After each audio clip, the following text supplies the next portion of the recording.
Hello, YouTube family. Like I said, I try to be pretty authentic, when I'm doing my channel or whatever. I'm still learning. I'm gonna learn to the day I die. If I die at 150, I'm gonna take the advantage that God has given me to learn, as long as I still got my mind. So with that being said, I was doing some reading, what I'm saying, as I was doing a video. When I read, it said through prayer and supplication. And I don't like to not know what I'm reading. So you have to go down a rabbit hole with things that you read, especially when it comes to the Bible. You can have a whole passage and three words out of that. If you don't understand what they mean, it will have a different meaning, a different perspective in your eyes, a different perspective in your paradigm. So sometimes you have to break words down. So it says supplication.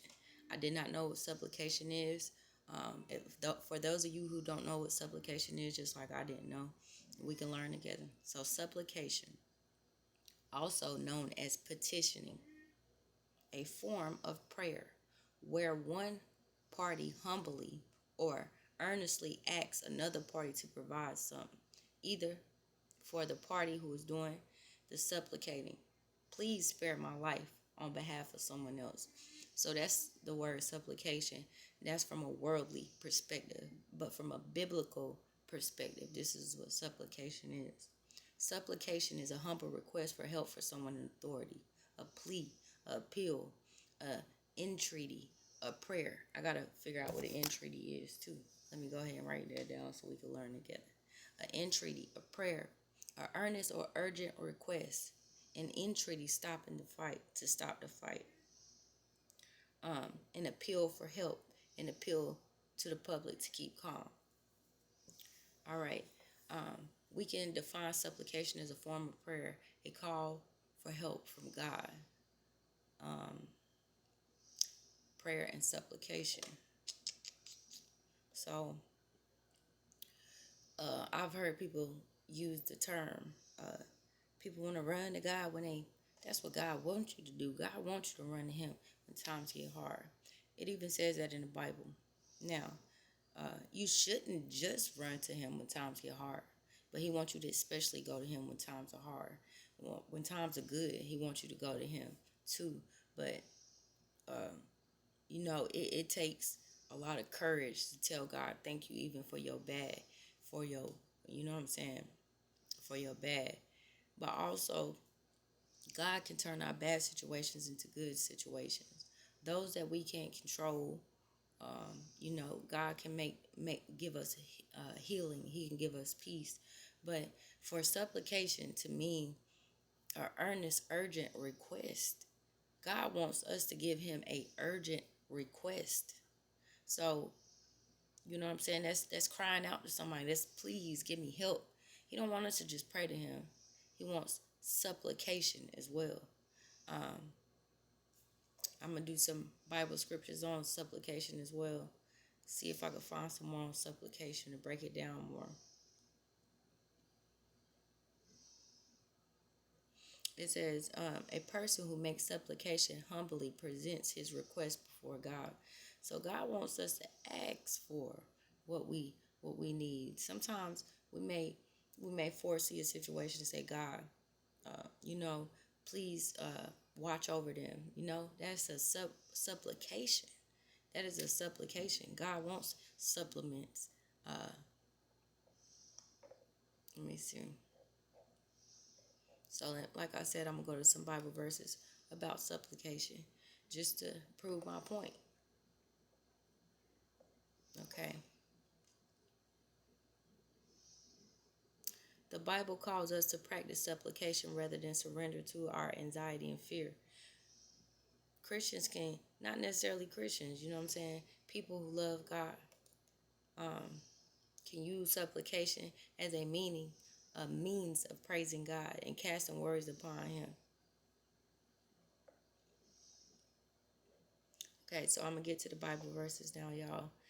The Bible contains numerous prayers or of supplication. In the book of Psalm, you can find a supplication for mercy.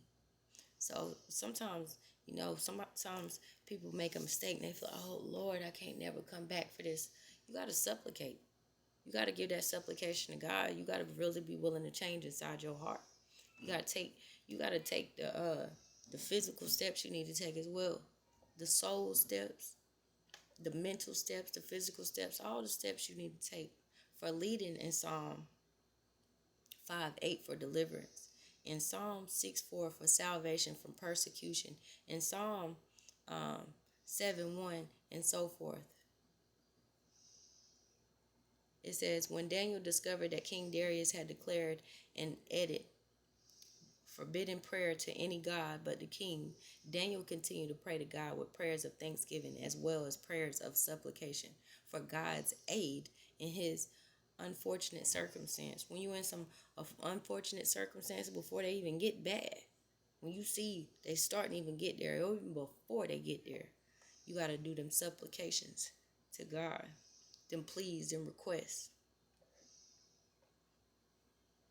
In the New Testament, Jesus instructs us to pray for daily bread, which comes in the category of prayer and supplication. Additionally, in Luke 18:1-8, Jesus tells us not to give up praying for what we need. Pray for what you need.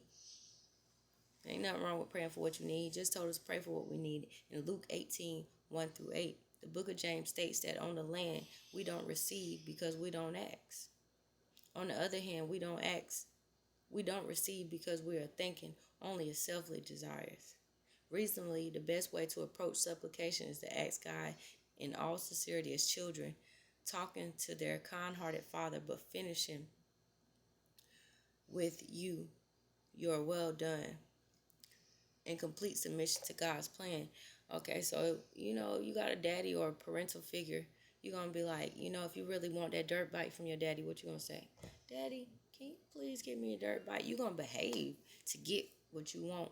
So it's the same concept with God. You're not just doing it to get what you want. You're doing it because it's right, and in return of your actions of committing rightness, God will reward you for your good behavior, just like Daddy would if you had all A's on your report card. Let me see if I can see anything else about supplication. I think I pretty much well summed it up though when it comes to supplication, because I didn't know what it was. But if y'all want to learn some more about supplication, then do some reading and studying. But I just learned fully what it was, and I will be giving my supplications because I need mercy, I need prayer, I need everything that I could get, you know, to be able to prosper and change generations. Possibly, I got 3 kids. That's 3 generations right there that I can help affect by giving my supplication. My supplication is that my grandchildren, if I ever have any, that anybody after me and before me that's still here, that we all stay safe in my family, that we all have our mind, we all have the opportunity to overcome any obstacle faced in life. That's a supplication. Appreciate y'all for viewing.